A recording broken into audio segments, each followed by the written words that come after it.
지난 시간에는 시편 42편을 봤는데 오늘은 시편 13편을 보겠습니다.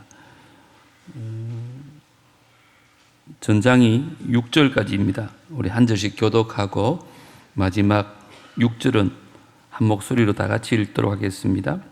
여호와여, 어느 때까지니까 나를 영원히 잊으시나이까? 주의 얼굴을 나에게서 어느 때까지 숨기시겠나이까?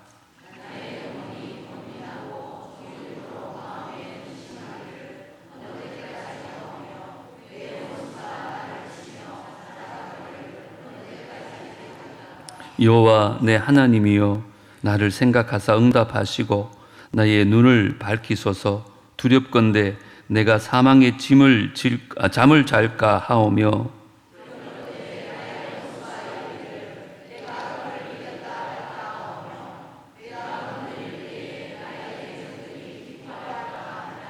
나는 오직 주의 사랑을 의지하였사오니 나의 마음은 주의 구원을 기뻐하리이다. 내가 여호와를 찬송하리니 이는 주께서 내게 언덕을 베푸심이로다. 아멘. 우리 교회가 코로나 이후로 조금 바뀐 게 있어요. 예전에는 3부 예배가 제일 많았는데 코로나 이후로 2부 예배가 많더라고요. 오늘도 2부에 많이 왔길래 웬일인가 싶었더니만은 교회에서 전심을 안 줘서 그런가 3부에 마치고 빵이랑 음료수 있는데 2부 예배 오시고 많이 가신 것 같습니다. 오늘 자리가 많이 비어서 걱정하시는 분들은 너무 걱정 안 하셔도 될 것 같습니다. 몇 주 동안 우리 성도들의 아픔을 좀 생각하면서 말씀을 준비하고 있습니다. 어제도 밤에 전화가 왔어요. 남편이 한 20년 동안 집에 누워서 투석을 하고 있는데 이제는 귀신까지 막 보인다고, 밤에 잠을 못 자게 한다고. 전화를 받고 제가 할 수 있는 게 별로 없더라고요. 그냥 기도해드리고 다음 주쯤에 제가 한번 신방을 가겠습니다. 인생을 살다 보면 누구나 생각지도 않았던 고통의 긴 터널을 지날 때가 있습니다. 그래서 마틴 로이드 존스라는 목사님이 영적 침체라는 책을 쓰면서 교인들이 겪는 여러 가지 영적 침체에 대해서 이렇게 말합니다. 때로는 마음의 짐이 너무 무거울 때, 때로는 육신이 너무 피곤할 때, 때로는 죄로 인해서 반복적으로 넘어질 때, 또 비난과 반대가 예리하게 나를 파고들 때, 이런 여러 가지 이유가 있다는 것이죠. 그런데 그 책에 보면 영적 침체의 가장 보편적인 원인은 간절히 정말 오랫동안 기도해 왔음에도 불구하고 전혀 응답이 없는 경우처럼 소망이 더디 이루어질 때라고 그는 얘기합니다. 저는 참 공감이 되더라고요. 믿음이 없는 것도 아니고 정말 믿음으로 기도해도 응답이 없을 때, 그리고 그 시간이 너무 오래될 때 우리는 영적 침체를 겪게 됩니다. 그래서 잠언 13장 12절에 보면 이런 말이 있어요. 소망이 더디 이루어지면 그것이 어떻게 한다고요? 마음을 상하게 하거니와. 그렇잖아요, 그죠? 소원이 이루어지는 것은 곧 생명나무니라. 오늘 본문에도 보면 소망이 더디 이루어짐으로 말미암아 영적 침체를 겪고 있는 다윗의 모습을 우리에게 소개하고 있습니다. 다윗은 여러분 알다시피 이스라엘의 차기 왕으로 하나님께 기름 부음을 받고 세우심을 입은 사람이었습니다. 그 후에 그인 골리앗도 무너뜨렸고 그 공으로 군대 장관이 되어지고 사울의 사위까지 되어집니다. 하지만 다윗의 명성을 시기 질투한 이 사울 왕이 그를 죽이기로 결심을 합니다. 그리고는 여러 번 살해를 시도하죠. 다윗은 척박한 바위 동굴에 숨기도 하고 때로는 먼 타향에서 미친 사람 흉내까지 내면서 자기 목숨을 부지해야 되는 참으로 고단하고도 위험한 도망자의 삶을 살게 됩니다. 여러분, 그동안 다윗이 기도를 안 했겠습니까? 하나님의 구원을 간구하며 열심히 기도했겠지요. 그런데 그의 고달픈 도망자의 생활은 멈출 줄도 모르고 수년간 계속되어지는 것입니다. 자신을 조롱하고 능멸하는 원수들이 막 날뛰고 있는, 네가 믿는 하나님 도대체 어디 있냐고. 마치 하나님도 자신을 외면하고 침묵하는 것처럼 그렇게 보일 때, 이런 절망적인 상황에서 하나님의 구원을 호소하면서 쓴 시가 오늘 바로 시편 13편입니다. 그런데 특이한 게 있습니다.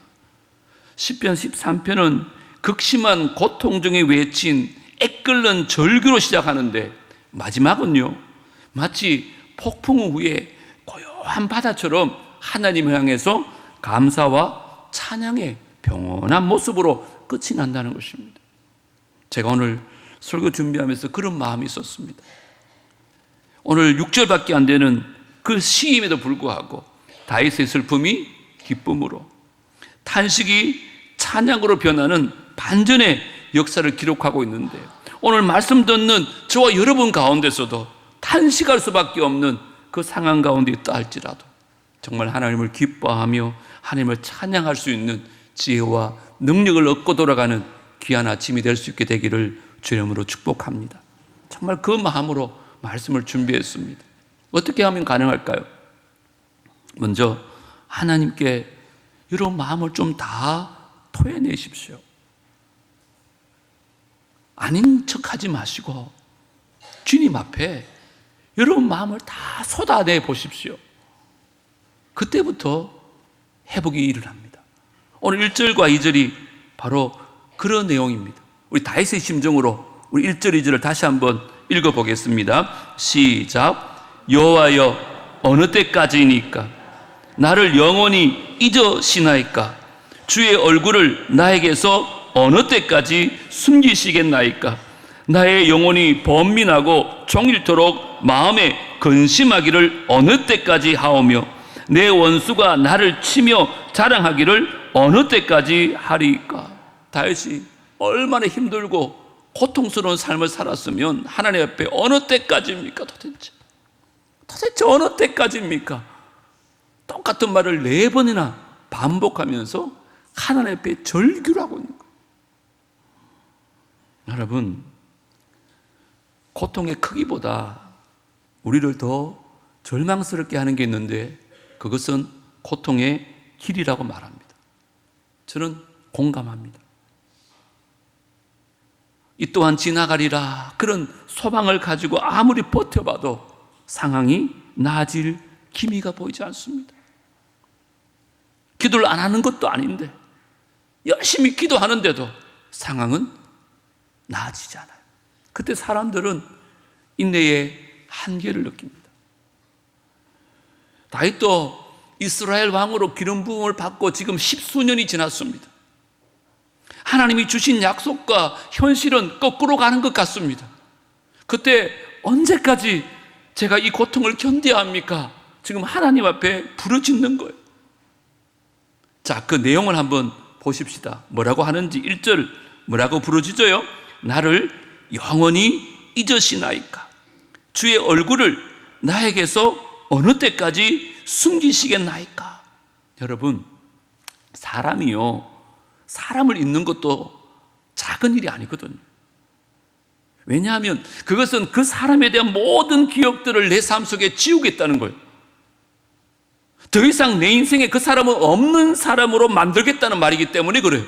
그런데 하물며 하나님께 잊힘이 된다는 것은 너무너무 허무하고 믿는 사람들에게는 큰 상처가 됩니다.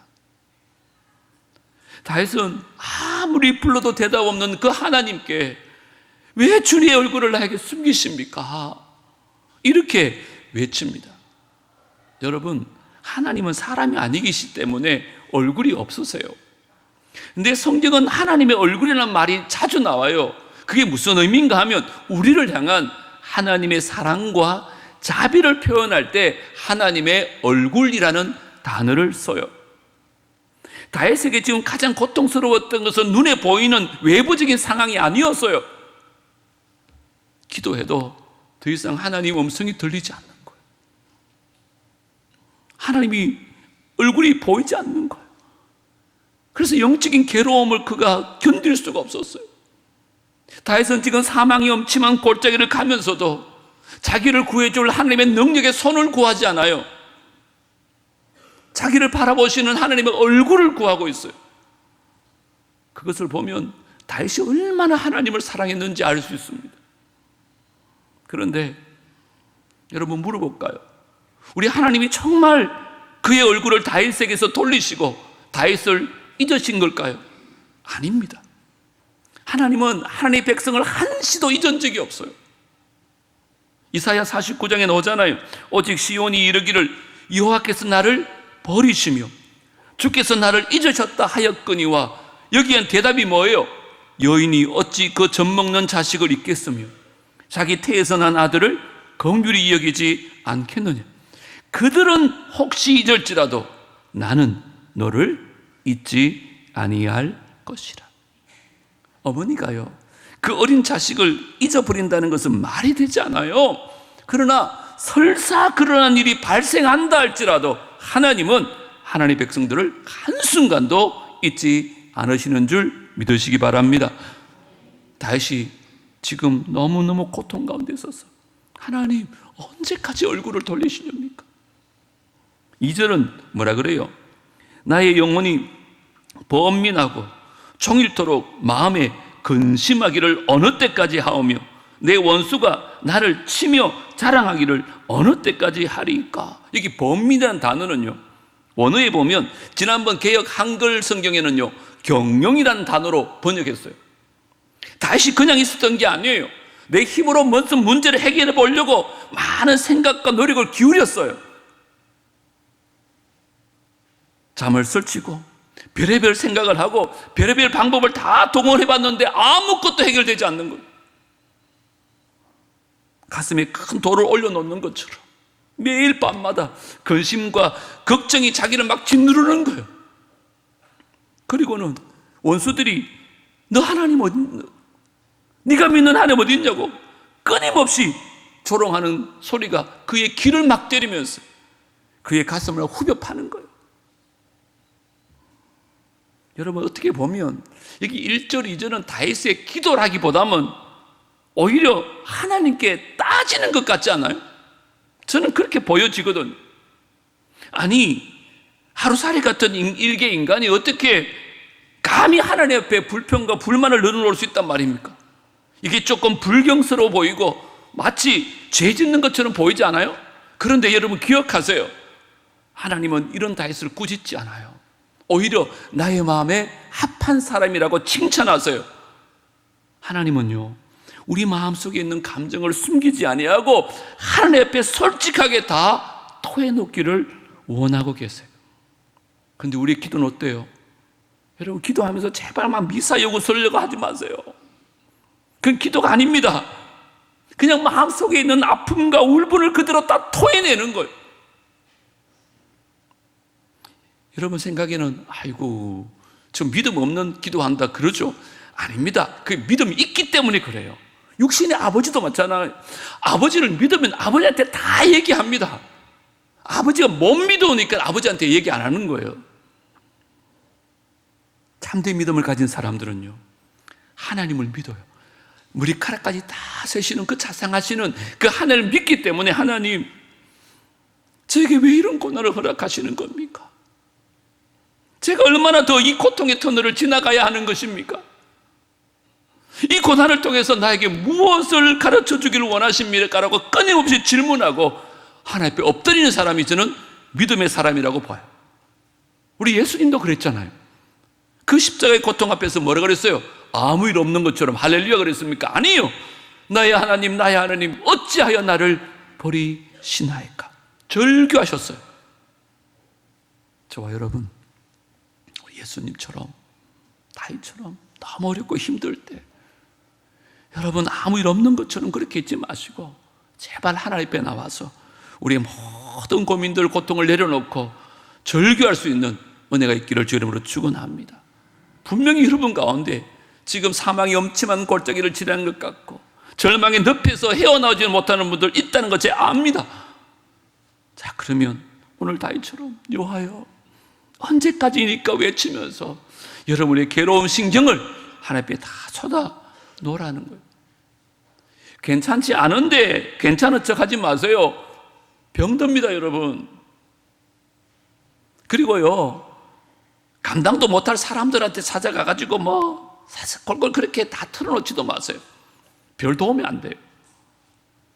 온 우주 만물과 우리의 생사화복을 주관하시는 하나님께 나와서 여러분의 마음을 다 쏟아놓으시기를 주의 이름으로 축복합니다. 여기서부터 회복이 시작되어지는 거예요. 여러분, 시편 62편 8절을 다 같이 한번 읽어볼까요? 시작. 백성들아 시시로 그를 의지하고 그의 앞에 마음을 토하라. 하나님은 우리의 피난처시로다. 하나님은요, 환난 중에 우리의 피난처가 되길 원하는 거예요. 하나님 보호의 날개 아래 들어가는 방법이 뭐냐? 우리의 모든 고통과 또 마음을 다 토해놓는 것밖에 없어요. 저는 그런 의미에서 여러분들이 이번 수련회 꼭 좀 오셨으면 좋겠어요. 우리 저녁에 함께 기도하면서 우리 마음에 있는 거 다 토해놓는, 여러분 인생의 마지막 기회가 될는지 몰라요. 이번에 꼭 가셔서 정말 여러분 마음을 주님 앞에 다 물 쏟듯이 쏟아 놓으시기 바랍니다. 여러분 의사 앞에 가가지고 자기의 통증을 얘기해야 치료를 받을 수 있잖아요. 부끄럽다고 다 감추고 있으면 어떻게 치료하겠습니까? 하나님도 마찬가지입니다. 하나님 앞에서 나의 고민, 나의 아픔, 나의 상처, 또 죄의 짐까지 다 내려놓음으로 말미암아 하나님의 치유와 회복을 맛볼 수 있는 우리 모두가 되어지기를 주의 이름으로 축복합니다. 제발 좀 마음을 토해내세요. 그게 믿음 없는 게 아닙니다. 하나님 믿기 때문에 토해내는 거예요. 두 번째, 고통의 터널을 지날 때 이런 기도하십시오. 영안을 열어달라고 기도하세요. 물론 다른 기도도 중요한데 제일 중요한 건 뭐라고요? 영안을 열어달라고. 다윗이 그 기도합니다. 자, 3절 4절 읽어볼까요? 시작. 여호와 내 하나님이여 나를 생각하사 응답하시고 나의 눈을 밝히소서. 두렵건대 내가 사망의 잠을 잘까 하오며 두렵건대 나의 원수가 이러기를 내가 그를 이겼다 할까 하오며 내가 흔들릴 때에 나의 대적들이 기뻐할까 하나이다. 하나님, 나의 눈을 좀 밝혀주십시오. 내가 영적인 잠에, 사망의 잠에 빠질까 두렵습니다. 그래서 원수들이 대적하고 기뻐할까 봐 두렵습니다.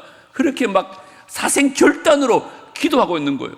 그런데 저는 참 은혜가 받은 게 첫 구절이 뭐라고 시작해요? 여호와 내 하나님이요라고 부르고 있어요. 저는 평소에 많이 읽었던 시편인데 오늘 넷자는 것에 마음이 확 가닿았어요. 지금 다윗이 그렇게 부르짖었는데 하나님이 나타나지 않아요. 그런데 하나님을 내 하나님이라고 고백하는 거예요. 그냥 성경에 나와 있는 아브라함의 하나님, 이삭의 하나님, 야곱의 하나님이 아니라 여전히 하나님은 나의 하나님이십니다. 이렇게 고백하기 시작해요. 그리고 뭐라고 기도해요? 나를 생각하사 응답하여 주십시오. 여기 생각이란 단어는요, 주목하고 바라본다는 히브리어예요. 지금 다윗이 기도하는 건 뭐예요? 상황은 너무너무 비참하지만 하나님께서 나를 한 번만 바라봐 주신다면 나는 모든 상황 가운데 주님을 찬양할 수 있겠습니다. 그렇게 믿음의 선언을 하는 거예요. 그러면서 기도하는 게 나의 눈을 밝히소서. 본문을 잘 읽어보세요. 다윗의 구체적인 기도는 이거 하나밖에 없습니다. 그는 지금 나의 원수를 물리치게 해주세요. 내가 왕궁으로 돌아가게 해주세요. 나의 명예를 회복하게 해주세요. 그런 기도하지 않아요. 오직 나의 눈을 밝히사 하나님의 얼굴을 좀 보게 해달라고 그것 기도합니다. 다른 기도 제목이 없었을까요? 있었을 것입니다. 근데 다윗은 만 가지 기도 제목을 다 뒤로 한 채 오직 주의 얼굴을 보게 해달라고, 내 눈을 좀 밝혀달라고 그렇게 기도합니다. 왜일까요? 그것은요, 자신을 사랑의 눈으로 바라보시는 그 하나님의 얼굴만 발견할 수 있다면 자기는 어떠한 절망 가운데서도 소망과 믿음을 붙잡을 수 있다고 믿었기 때문에 그런 거예요.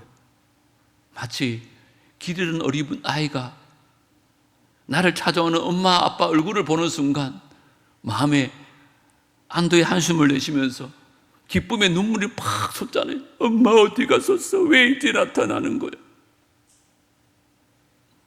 마치 똑같습니다.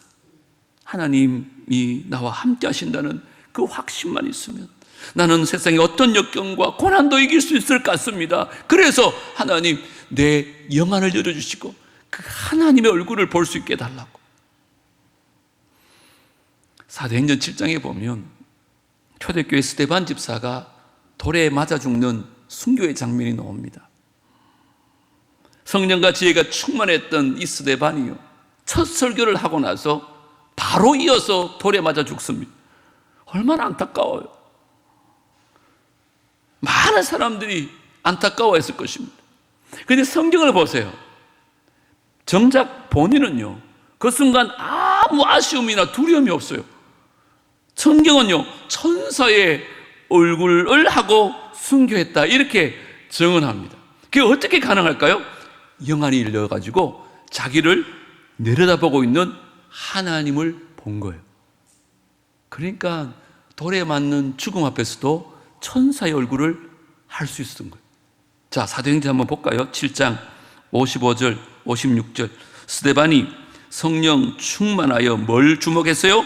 하늘을 우러러 주목하여 뭘 봤어요? 하나님의 영광과 및 예수께서 하나님 우편에 서신 것을 뭐 했어요? 보고 말하되, 보라, 하늘이 열리고 인자가, 예수 그리스도 말해요, 인자가 하나님 우편에 서신 것을 보노라. 그의 눈이 열렸어요. 하나님의 영광을 보고 그 보좌 우편에 계시는 예수님을 본 거예요. 그러다 보니까 하나님을 전파하다가 돌에 맞아 죽는 순교도 오히려 기쁨이요 영광이었다는 것을 깨닫게 됩니다. 돌에 맞아 죽으면서도 원망하거나 두려워하지 않습니다. 예수님처럼 오히려 자기를 돌로 치는 그들을 용서해달라고 마지막 기도를 드리고 있습니다. 여러분, 이것이 바로 하나님의 영광과 그리스도의 임재를 바라보는 영안이 열린 사람들이 경험하는 세상을 초월하는 기쁨이요 평강인 줄 믿습니다. 믿음의 눈을 들어서 영원한 천국을 바라볼 때 이 세상의 어떤 고난과 역경을 빼앗아갈 수 없는 세상을 초월하는 참된 기쁨이 우리에게 주어진다는 것입니다. 저는 여러분에게도 이런 은혜가 있기를 주의 이름으로 축복합니다. 우리 일제시대 때 신사참배를 반대해가지고 10년의 언도를 받고 옥중에서 보육하다가 돌아가신 주기철 목사님을 여러분 잘 아실 것입니다. 얼마나 힘들었을까요? 근데 어느 날 그의 영안이 열려가지고 하나님 나라를 바라보게 됩니다. 그때부터 그는 이 땅의 모든 역경과 고난을 담대하게 이길 수 있었다고 증언합니다. 제가 이번 설교 준비하면서 주 목사님 마지막 설교 원고를 보게 되었어요. 제가 잠시 읽어드리겠습니다. 주님을 위하여 당하는 고난을 이제 내가 피하였다가 이 다음 주님이 너는 내 이름으로 평안과 즐거움 그리고 영광까지 다 받아들이고 내가 준 고난의 잔을 어찌하고 왔느냐고 물으시면 나는 무슨 말로 대답하겠습니까?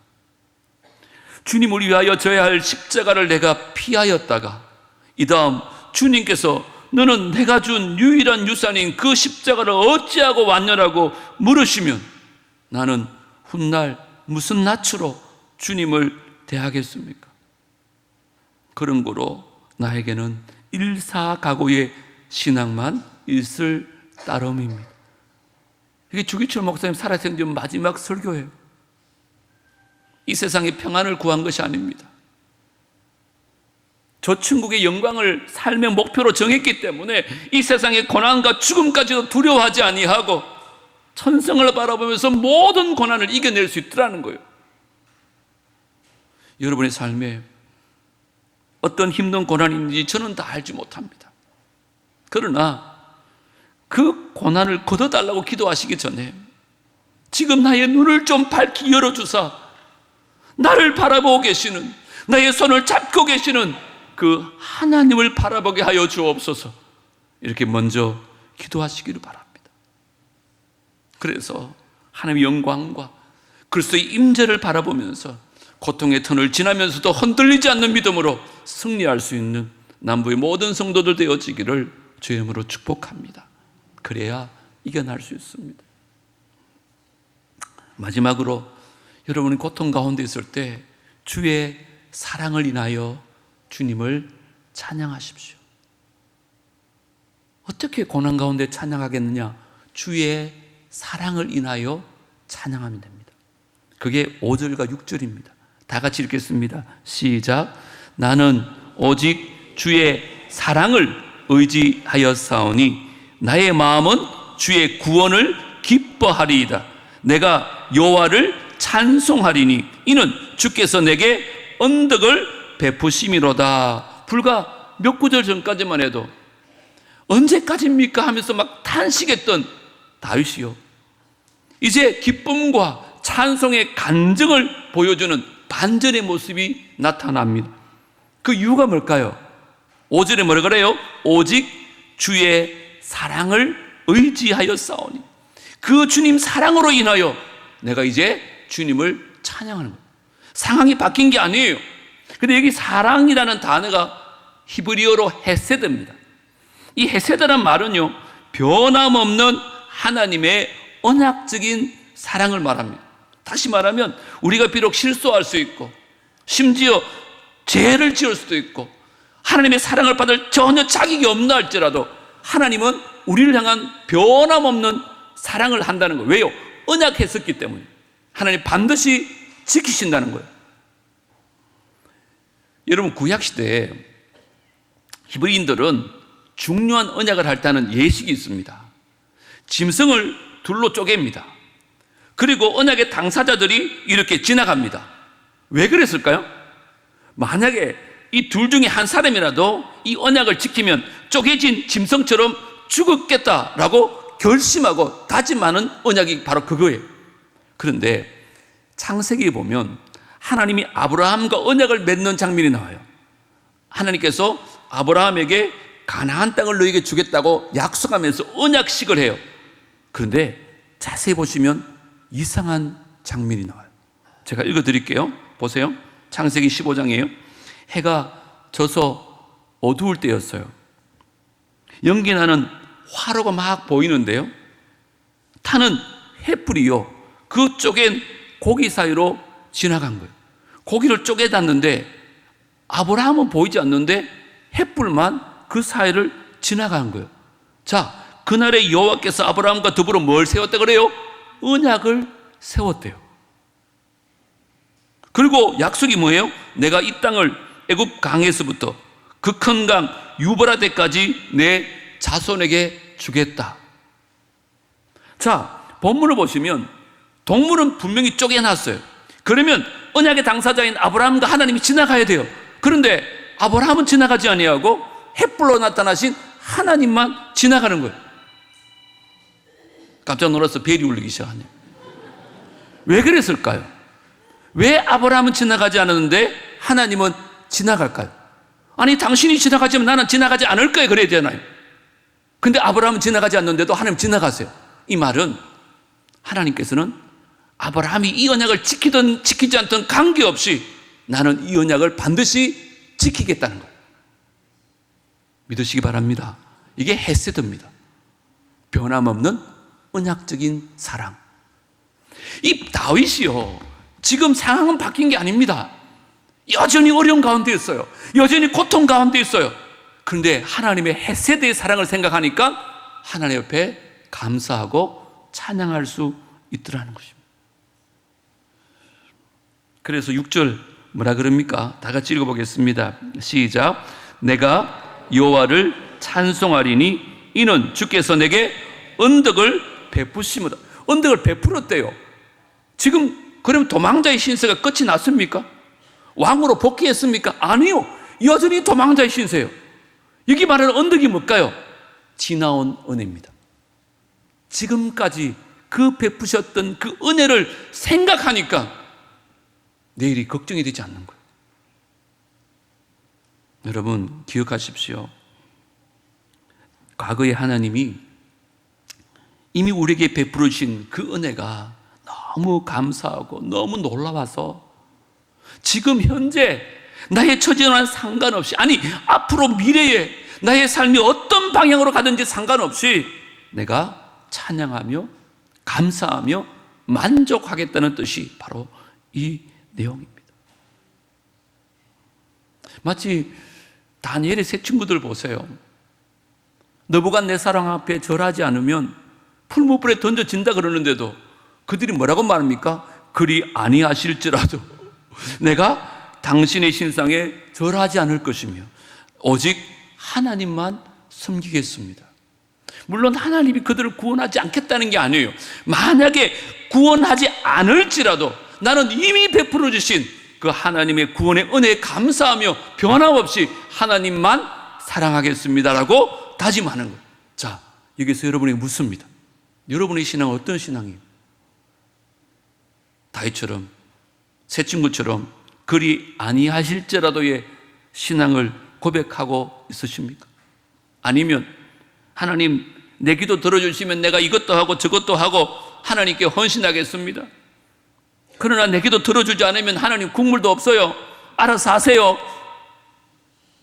하나님께 흥정하는 그런 신앙은 아니십니까?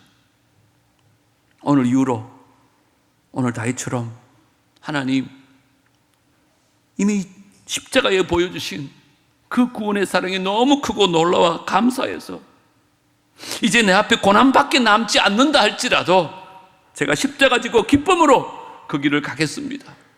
그리 아니하실지라도의 신앙을 회복하는 여러분 되시기를 주의 이름으로 축원합니다. 지금까지 베푸셨던 은혜 생각하면 우리의 미래에 소망을 갖게 되고 현재의 고난을 이겨낼 수 있을 줄 믿습니다. 우리 마지막으로 예레미야 29장 11절 우리 믿음의 고백으로 힘있게 한번 다 같이 읽어보겠습니다. 시작. 여호와의 말씀이니라. 너희를 향한 나의 생각을 내가 아나니 평안이요 재앙이 아니니라. 너희에게 미래와 희망을 주는 것이니라. 할렐루야. 여러분을 향한 하나님의 생각은 재앙이 아니에요. 미래에 소망을 주려는 거예요.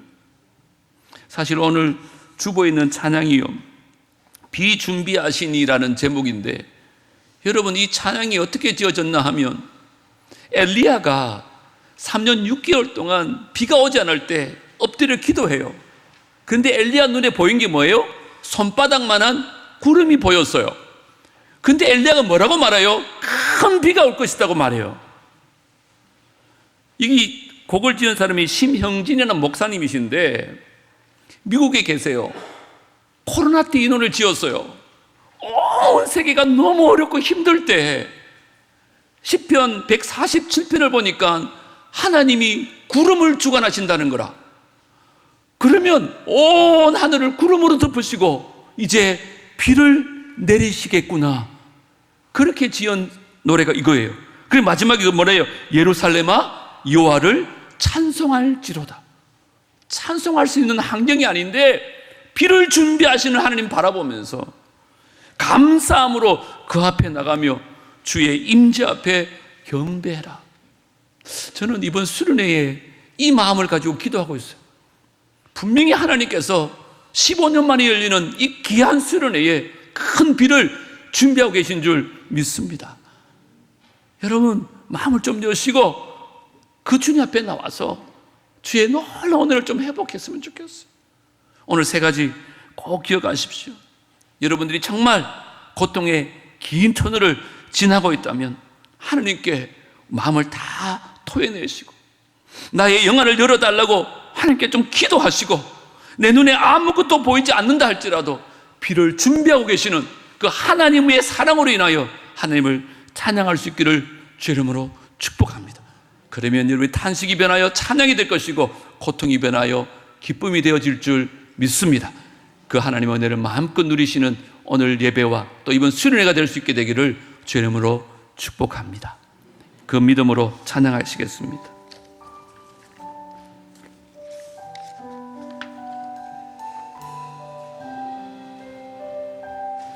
우리 주는 위대하십니다. 우리 주는 위대하며 능력이 많으십니다. 능력이 많으시도다. 그의 지혜는 무궁하십니다. 그의 지혜 무궁하. 그의 헤세드 인자는 영원하십니다. 인자는 영원하도다. 그는 상한 자를 고치실 것입니다. 상한 자들 고치시. 우리들의 상처를 다 삼해 주실 것입니다. 상처를 싸매. 여러분 믿음으로 고백하십시다. 별들의 수를 세시며 이름을 붙이셨도다. 그가 구름으로 하늘을 덮으시며 땅을 위하여 비 준비하시니 예루살렘아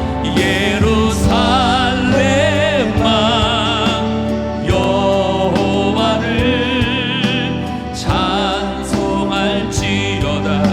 내 하나님을 감사함으로 그 앞에 나가며 주 임재 앞에 자리에 다 일어나겠습니다. 우리 주는 위대하십니다. 우리 주는 위대하. 능력이 많으십니다. 능력이 많으신 그의 지혜는 무궁하십니다. 그의 지혜 인자는 영원하십니다. 인자는 영원하도다. 아멘. 상한 자를 고치시며 상처를 싸매시도다. 아멘.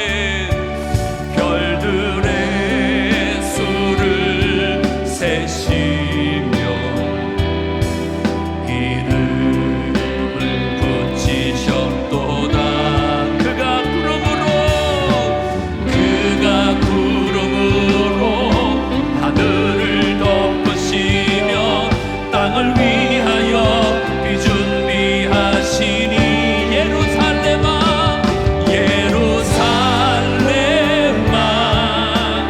여호와를 찬송할지어다. 내 하나님을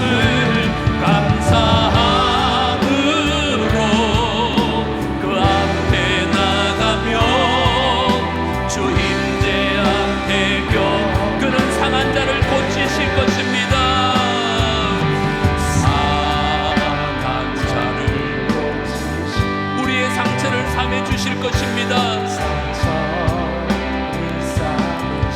별들의 수를 다 해셨습니다.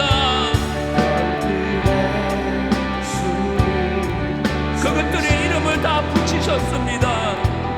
이름을 붙이셨던 그가 구름으로 온 하늘을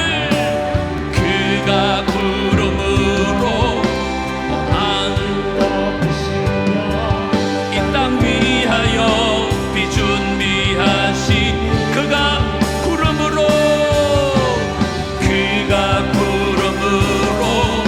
하늘을 덮으시며 땅을 위하여 비 준비하시 예루살렘아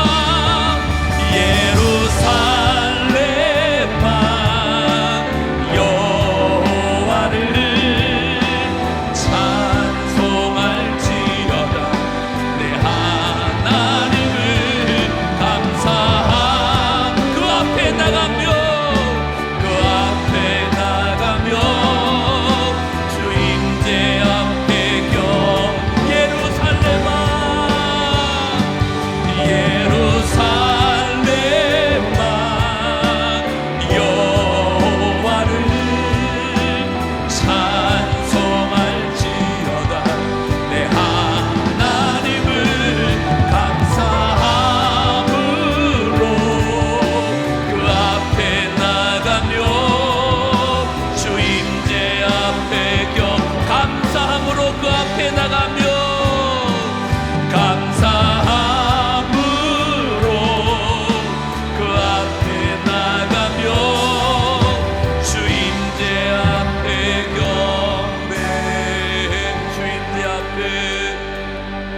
주임제 앞에 경배, 주임제 앞에, 주임제 앞에 경배. 하나님, 우리 인생 가운데 이루 말로 할 수 없는 고통의 긴 터널을 지날 때가 있습니다. 그때 하나님 어디 계십니까? 언제까지입니까? 우리 마음을 다 토해놓을 수 있는 은혜를 허락하여 주십시오.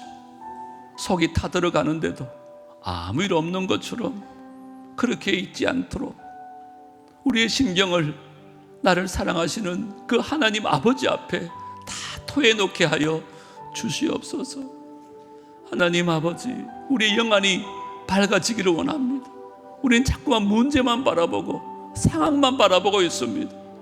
이제 눈을 들어서 하나님의 얼굴을 밝게 보게 하여 주십시오. 저 천국을 소망하게 하여 주십시오. 그러면 이 세상의 어려움도 그때는 이길 수 있을 줄 믿습니다. 하나님 아버지, 여전히 상황은 변하지 않았지만 지금까지 베푸셨던 그 해세대의 사랑을 인하여 하나님을 찬양하고 주님께 감사하게 하여 주십시오. 다윗이 그랬던 것처럼 그렇게 찬양하고 감사할 때에 하나님께서 모든 상황을 바꾸어서 정말 감사하며 찬양할 수 있는 상황으로 만들어 주실 줄 믿습니다. 우리 안에게 그리 아니하실지라도의 신앙을 오늘 이 아침에 우리 모두에게 부어 주시옵소서. 특별히 하나님, 이번 수련회가 정말 하나님의 은혜를 회복하는 귀한 수련회가 되기를 원합니다. 좋은 날씨도 허락하여 주시고 많은 분들 보내주시고, 특별히 내 힘으로 해결하지 못한 문제를 가진 분들 주님 앞에 다 가지고 나와서 해결받고 응답받고 돌아가는 귀한 수련회 될 수 있도록 역사하여 주시옵소서. 예수님 이름으로 기도드리옵나이다. 아멘. 치우기도 하겠습니다. 몸이 아프신 분들은 아픈 부위에 손을 얹으시고, 손을 이렇게 좀 곤란하시면 가슴에 손을 얹으시고, 이 자리에 계시지 않지만 여러분이 정말 사랑하는 분을 위해서 중보하고 싶은 분 계시면 그분이 아픈 부위에 손을 얹고 다 같이 한번 기도드리겠습니다. 웬 은혜인지요, 웬 사랑인지요, 죄와 허물로 죽었던 우리를 살리시기 위하여 하늘 보좌 영광 버리시고 이 땅에 오셔서 십자가 지심으로 우리를 구원하신 주님, 당신께서 채찍에 맞으실 때 우리가 나음을 얻었고 우리 모든 육체의 질고를 십자가에서 다 감당하셨다고 말씀하셨습니다.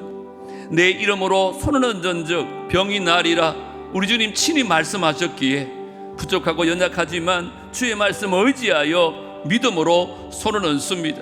우리의 연약한 손만 넘게 마시고 그 주님의 권능의 손, 치유의 손, 전능하신 손이 친히 안수하여 주시고 치료의 광선을 발하여 주시옵소서. 머리부터 발끝까지 주의 보혈로 우리를 깨끗하게 씻어 주시옵소서. 내가 나사렛 예수 이름으로 명하노니 이 방 안에 있는 모든 성도들에 있는 모든 질병들은 다 떠나갈지어다. 깨끗함을 얻을지어다. 다시는 재발하지 말지어다. 그래서 건강한 몸 가지고 주님을 찬양하며 경배하며 살아가는 남은 생애가 되게 하여 주시옵소서. 예수님 이름으로 기도드리옵나이다. 아멘. 이제는 우리 구주 예수 그리스도의 은혜와 하나님 아버지의 무한하신 사랑과 성령 하나님의 교통하심과 내주하심과 인도하심이 고통의 긴 터널을 지나며 주님을 바라보고 믿음으로 찬양하며 영광 올려드리기로 결단하고 돌아가는 귀한 주의 백성들과 그들의 가정과 자녀들과 하시는 모든 일들 위에 사랑하는 남북의 공동체 위에 이제로부터 영원토록 함께 있을지어다. 아멘.